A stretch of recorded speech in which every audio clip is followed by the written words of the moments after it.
Peggy 18.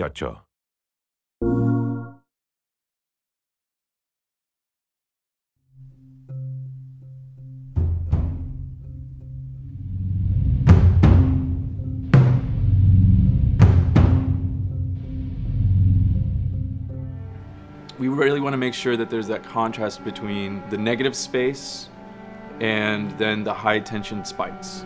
You need the exploration, you need the scavenging, you need something to say like, okay, I'm setting a certain tone and a patina here so that then we can contrast that with some stark changes. We need the intensity to strike a different chord.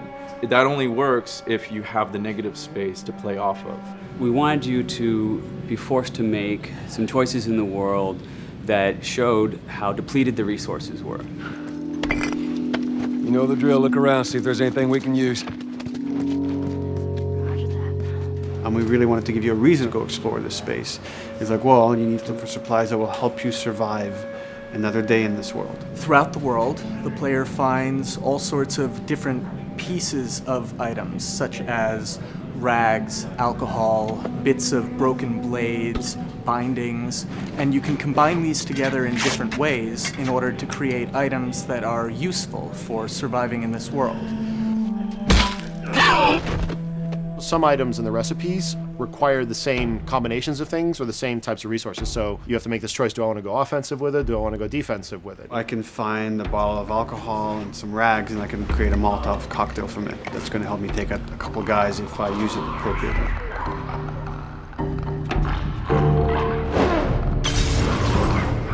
Or I could use those same ingredients and craft a medkit. And that lets me kind of choose, do I want to play it more defensively and kind of have items that help me heal myself, or much more aggressively, I want to have items that help me kill and destroy in order to then progress and get out of this area. Molotov and medkit are not the only ones that have these interesting overlaps. You can craft a shiv out of a binding and a blade so that you can sneak up behind somebody and take them out more quickly and more quietly, or can be used to jimmy open locked doors. So you are expending a binding and a blade in the hopes that there's going to be something awesome on the other side of that door. Or you could craft a melee upgrade. So you might have some nails that you've picked up, or a pair of scissors or something. You're going to be able to use bandages and use these things to attach them to the 2x4. So now you've got a more powerful melee weapon. This is something you're going to be able to run and take down an enemy in a single blow. Alternatively, you can use those same type of nails to make a bomb. This is something you can place in the world, and they're going to be able to trigger it. Since resources are limited, you stealth past an encounter, you're not getting the stuff that was encountered. Not just the stuff off the guys that you would have taken down, but also in terms of what's in the environment for you to scavenge.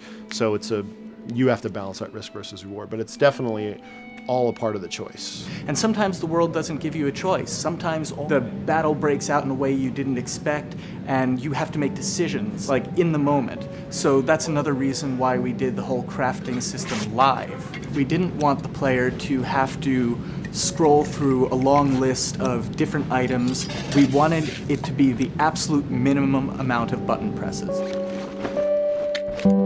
The thing that I hate about any game's UI is when it pulls you out of the game for too long. So that was a challenge to reduce it all to that half of a screen. And you want to see Joel, you want to see what's going on around him, and be aware of what's happening so you don't have an infected run up on you and start beating on you when you're crafting shivs and stuff. So we needed to make it streamlined and fast enough that you felt like you could take just that moment and be able to craft that thing that's going to mean your survival in the next 30 seconds or your failure to survive.